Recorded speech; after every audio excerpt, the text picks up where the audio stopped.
بنیاد رکھی اس وقت حضرت نے کیا فرمایا؟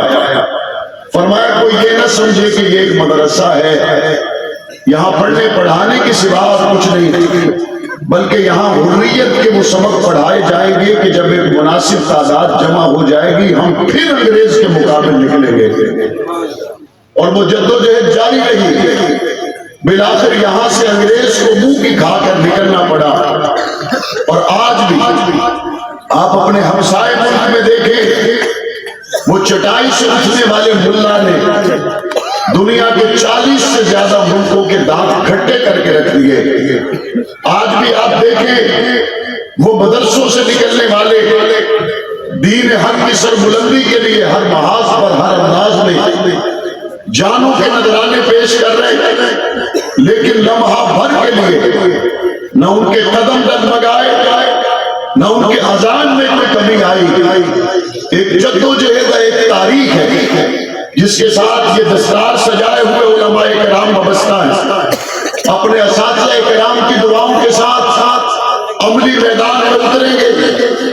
آپ تشریف لانے والے تمام ہی مہمان جنہوں نے رات بھر اس پروگرام کو سماعت کیا اور گزشتہ 2 راتوں سے آپ مسلسل سماعت فرما رہے ہیں، آپ کے یہاں پر بیٹھنا در حقیقت اسی تسلسل کے ساتھ محبت، عقیدت اور پیار کی ایک ظاہری علامت ہے کہ آپ یہاں پر بیٹھنے کے بعد یہ کبھی نہیں سوچتے کہ یہاں پر ہم ان لوگوں سے ملاقات کے لیے جا رہے ہیں جو صرف زبانی حضور سے، صحابہ اہل بیت سے محبت کے دعوے دار ہیں، بلکہ آپ یہاں آتے ہیں تو آپ کو پتہ ہوتا ہے کہ عبداللہ ابن مسعود کا اجتماع ہو، وہاں پر بات کرنے والے وہ ہیں جو پسینہ دے کر نہیں لہو دے کر آئے ہیں۔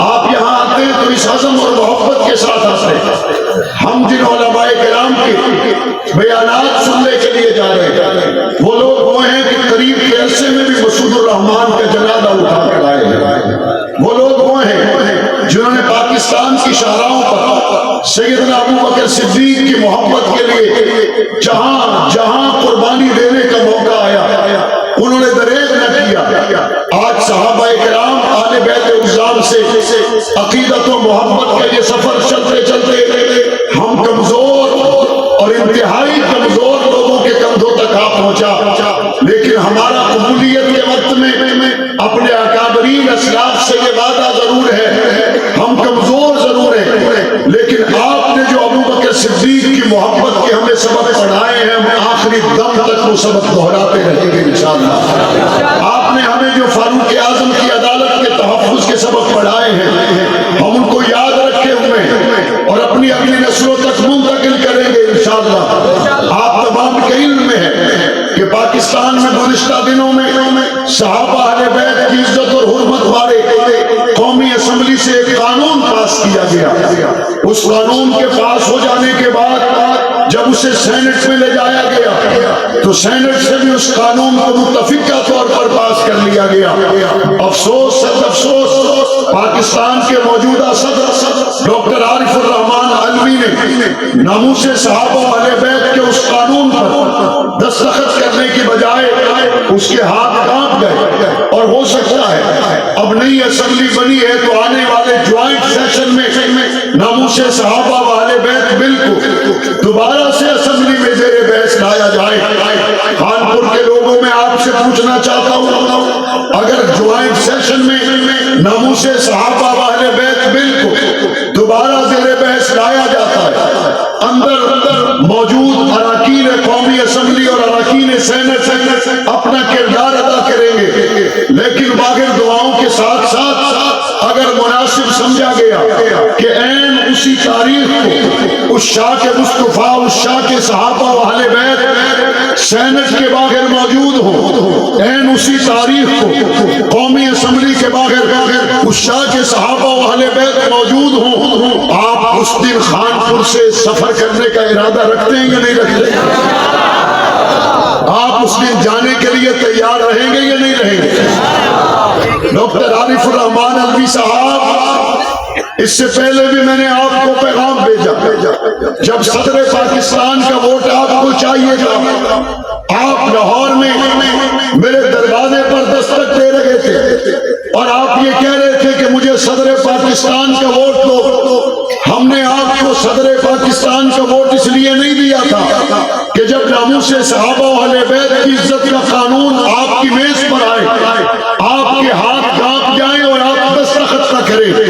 آپ کو دستخط کرنے چاہیے تھے، لیکن آپ نے پاکستان کو فرقہ وارانہ فسادات میں دھکیلنے کے لیے ایوان صدر میں انتہائی ذمہ دارانہ منصب پر رہتے ہوئے غیر ذمہ دارانہ کردار ادا کیا. آپ کی صدارت تو چند دن کی مہمان ہے، لیکن اس پہ دستخط کر کے 50,000 سال کے دن کی عزت کما سکتے ہیں. لیکن یہ تو نصیب کی بات ہے، یہ تو نصیب کی بات ہے. لیکن اس کے ساتھ ساتھ مجھے اس بات پر بڑا دکھ اور افسوس بھی ہے، یہاں مختلف پارٹیوں کے لوگ ایک دوسرے کے حق میں دستبردار ہو جاتے ہیں. مختلف پارٹیوں کے لوگ ایک دوسرے کے خلاف ووٹ مانگ رہے ہیں، ایک دوسرے کے خلاف تقاریر میں مصروف ہے. لیکن جیسے ہی حکومت سازی کا مرحلہ آیا، شیر اور تیر ایک ہو گئے، پتنگ ساتھ مل گئی. الیکشن کمپین میں کہہ رہے تھے شیر کا شکار بلے سے نہیں بلکہ شیر کا شکار تیر سے کیا جاتا. الیکشن کمپین میں کہہ رہے تھے سوائے پیپلز پارٹی کے کھانے پینے کے اور کوئی مقصد نہیں. لیکن جب حکومت بنانے کا مرحلہ آیا تو تیر نے اور شیر نے مل کر عوام کا شکار کرنا مناسب سمجھا. ان سب نے مل کر ملک کے خزانے کا شکار کرنا شاید مناسب سمجھا. بہرحال سیاسی پارٹیوں نے بہت سی جگہ پر ایک دوسرے کے حق میں لوگوں کو دستبردار بھی کروایا، ایک دوسرے کے حق میں لوگ بیٹھ گئے.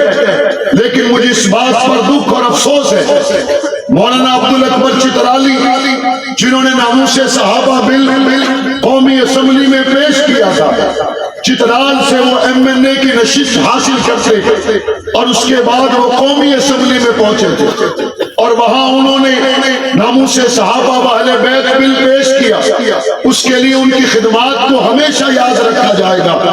لیکن افسوس حد افسوس وہاں پر ایک دینی جماعت کے کینڈیڈیٹ موجود تھے، ان کے حق میں دستبردار نہ ہوئے. نتیجہ یہ نکلا کہ مولانا عبدالاکبر چترالی قومی اسمبلی کی سیٹ سے محروم ہو گئے. حالانکہ میں سمجھتا ہوں مولانا عبدالاکبر چترالی کے دوبارہ ایوان میں آنے کے لیے اور کچھ بھی نہیں تو اتنی خدمت ہی کافی تھی کہ وہ ناموس صحابہ بل کا محرک ہے.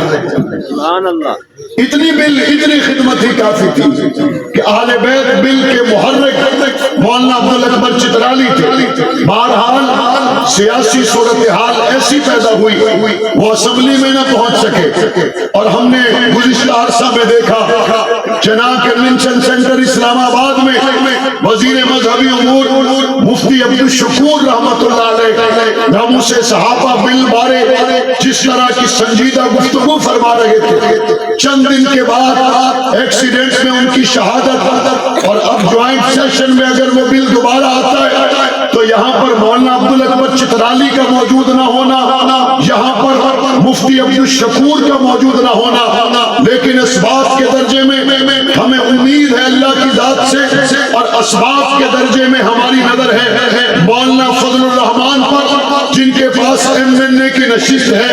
انشاءاللہ ثم انشاءاللہ اگر یہ بل دوبارہ سینٹ میں آئے گا تو میرے اللہ نے چاہا اس سے پہلے جس طرح جمعیت علماء اسلام کے MNAs نے قومی اسمبلی اور سینٹ میں ذمہ دارانہ کردار ادا کیا تھا، قائد جمعیت قومی اسمبلی میں موجود ہے.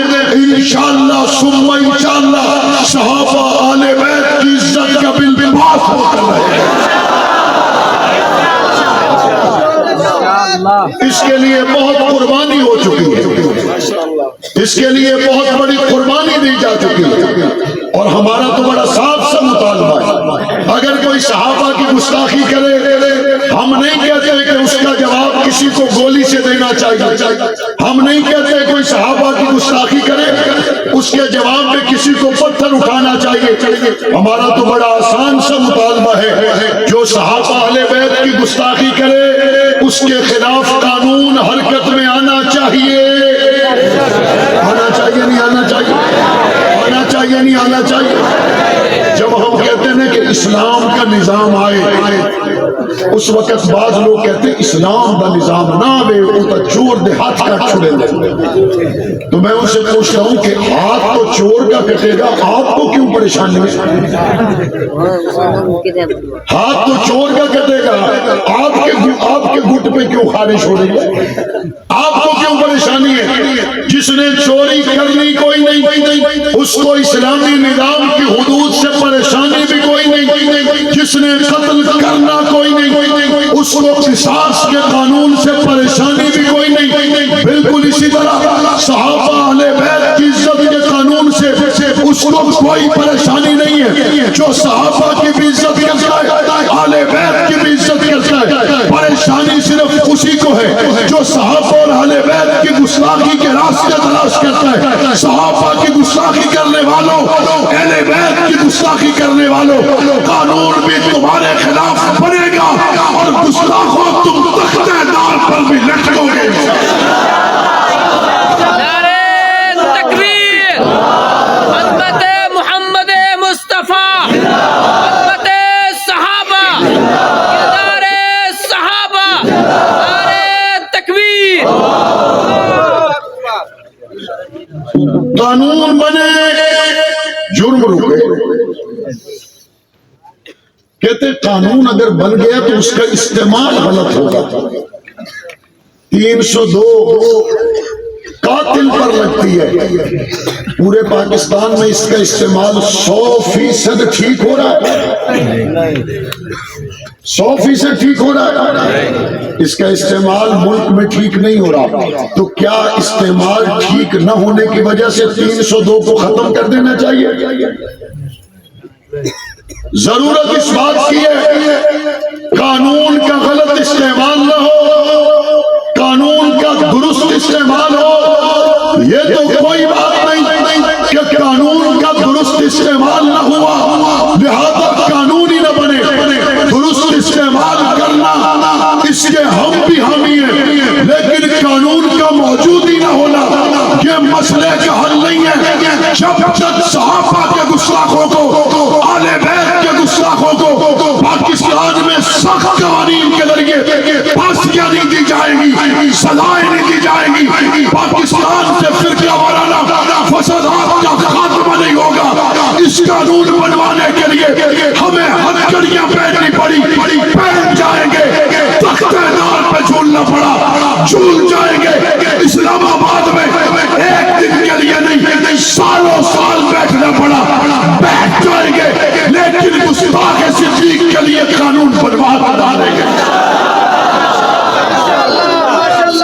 اگر سیاست کے لیے پیر پگاڑا کے مرید سندھ میں نکل سکتے ہیں تو اعظم طارق کے کارکن صدیق کے لیے، اگر سیاست کے لیے کوئی اپنے گھر سے نکل سکتا ہے، اہل بیت کی حرمت کے قانون کے لیے ہم ایک مرتبہ نہیں، ہم لاکھ مرتبہ نکلنے کے لیے۔ اور اس کے ساتھ ساتھ ہمارا میڈیا نہ جانے کس راہ پر چل نکلا ہے۔ پی ایس ایل کا آغاز ہو رہا ہے اور تم ان کمپنیوں کی تشہیر کر رہے ہو جن کے ہاتھ فلسطین کے بچوں کے خون سے رنگین ہیں۔ کلمے کے نام پر بننے والا ملک، یہاں پہ کھیلے جانے والے کھیل اور تشہیر تم ان کمپنیوں کی کرو۔ ظالموں، ابھی تو فلسطین کے بچوں کا لہو، ابھی تو فلسطین میں دفن ہونے والوں کا کفن، ابھی تو ان کی آنکھوں سے بہنے والے آنسو، ابھی تو مسجد اقصی میں بارود کی بو اور وہاں سے اٹھنے والے دھوئیں کے بادل ختم نہیں ہوئے، اور ان کی ساری اسباب کے درجے میں امید میرے پاکستان پر ہے۔ مسجد اقصی کے رکھوالوں، 7 اکتوبر سے عالم کفر کا تم نے مقابلہ شروع کیا، ہم پاکستان کے لوگ دل تمہارے ساتھ رکھتے ہیں، آگے اور سسلیاں تمہاری ہمارے پاس آتی ہیں۔ اے خدا ہمیں وہ طاقت دے دے، ہمیں وہ ہمت دے دے، ہمیں وہ جرأت دے دے رکھوالی مسجد اقصی کی کر رہی ہے۔ ہمیں چند دن پہلے حافظ جنرل عاصم منیر صاحب نے اسلام آباد میں ایک اعلیٰ سطحی اجلاس میں بلایا، میں وہاں شرکت کے لیے گیا۔ خوشی ہوئی کہ ہمارے فوج کے جنرل سید بھی ہیں اور حافظ قرآن بھی ہیں، الحمدللہ، اور قرآنی مضامین پر ان کو بڑا استحضار ہے۔ بڑی خوبصورت گفتگو فرمائی اور وہ یہ کہہ رہے تھے ہمارے دل فلسطینیوں کے ساتھ دھڑکتے ہیں، لیکن فیصلہ تو اس قوم کے نمائندوں نے ایوان میں بیٹھ کر کرنا ہے کہ ہمیں فلسطین کے لیے کیا کرنا چاہیے۔ ایک ایسے وقت میں فلسطین کے لوگوں نے اس محاذ کو گرم کیا جب پاکستان میں کوئی اسمبلی اپنی جگہ پر کام نہیں کر رہی تھی۔ آج جب اسمبلیاں بن چکی ہیں، ان قریب حلف اٹھا لیے جائیں گے اور چاروں صوبائی اور قومی اسمبلی اپنا اپنا کام شروع کریں گے۔ اسمبلی میں جانے والے پیپلز پارٹی کے نمائندوں، مسلم لیگ کے نمائندوں، MQM کے نمائندوں، مسلم لیگ اور دیگر جماعتوں سے تعلق رکھنے والے اراکین قومی اسمبلی، فیصلے کا وقت ہے اور اللہ پہ بھروسہ کر کے قومی اسمبلی میں یہ فیصلہ کر دینا کہ مسجد اقصی کے لیے ہم اپنی پاک فوج کو روانہ کر رہے ہیں۔ روانہ کرنا چاہیے نہیں کرنا چاہیے؟ نواز شریف صاحب، آپ کو یا آپ کے بھائی کو اس ملک کی وزارت عظمیٰ ملنے کے امکانات ہیں۔ آپ نے ایٹمی دھماکے کیے تھے، پاکستان سے زیادہ سجدہ شکر فلسطینیوں نے ادا کیا تھا۔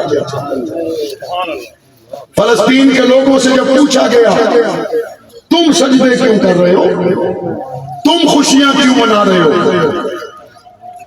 تمہارے چہرے پہ مسکراہٹ کس وجہ سے ہے، اس وقت نواز شریف نے جب ایٹمی دھماکے کیے، فلسطین میں میلے کا خوشی کا سما تھا۔ جب لوگوں نے پوچھا تو انہوں نے کہا اب تک اسرائیل کہتا تھا کہ میں طاقت ہوں، ہم نے سجدہ شکر فلسطین میں مسجد اقصی کے صحن میں اس لیے ادا کیا کہ ربا تیرا شکر ہے اب کلمے کے نام پر بننے والا ملک پاکستان بھی ایٹمی قوت بن چکا ہے۔ اور وہ اس وقت اسرائیل کو کہہ رہے تھے اسرائیل اب اگر تو میلی آنکھ دیکھے گا تو ایٹمی قوت پاکستان تجھے جواب دے گا، اب اگر تو میلی آنکھ دیکھے گا کلمے کے نام پر بننے والے ملک کی فوجیں تیری آنکھیں نکال دیں گی، اب اگر تو میلی آنکھ دیکھے گا عید کا جواب پتھر سے دینے کے لیے کلمے کے نام پر بننے والے ملک میں ایٹمی اسلحہ تیرے لیے بالکل تیار ہے۔ 4 مہینوں سے زیادہ کا وقت گزر گیا، وہ دیکھتے جا رہے ہیں، وہ دیکھتے جا رہے ہیں، وہ دیکھتے جا رہے ہیں۔ اسلام آباد میں مجھے حماس کے ایک رہنما ملے، میں نے کہا سناؤ جتنا اب تک اسرائیل نے فلسطین میں بچوں کا قتل عام کیا، جوانوں کا قتل عام کیا، عورتوں اور بزرگوں کو قتل کیا، آپ کیا سوچ رہے تھے کہ اتنے وقت میں اسرائیل اتنے ہی نقصان کرے گا؟ اس نے کہا ہم نے تو اس سے زیادہ کی بھی تیاری کی ہوئی ہے، لیکن یہ بات طے ہے اب ہم اس وقت تک نہیں رکیں گے جب تک اسرائیل کا نام نہ لے۔ نعرہ تکبیر، سبیلنا سبیلنا، طریقنا، لبیک لبیک۔ اس نے ایک اور بات کہی، میں نے کہا آپ کے حالات کیا ہیں؟ اس نے کہا ہم نے پہلے تو 7 اکتوبر کو جو بسم اللہ کیا نا، اس آغاز سے 2 سال پہلے ہم نے تیاری شروع کر دی تھی۔ اور اگلی بات اس نے کہی، اس نے کہا اسباب کے درجے میں کوئی ملک بھی ہمارا ساتھ نہ دے، ہم اپنے وسائل میں 1 سال تک لڑنے کی پوری تیاری مکمل کر چکے ہیں۔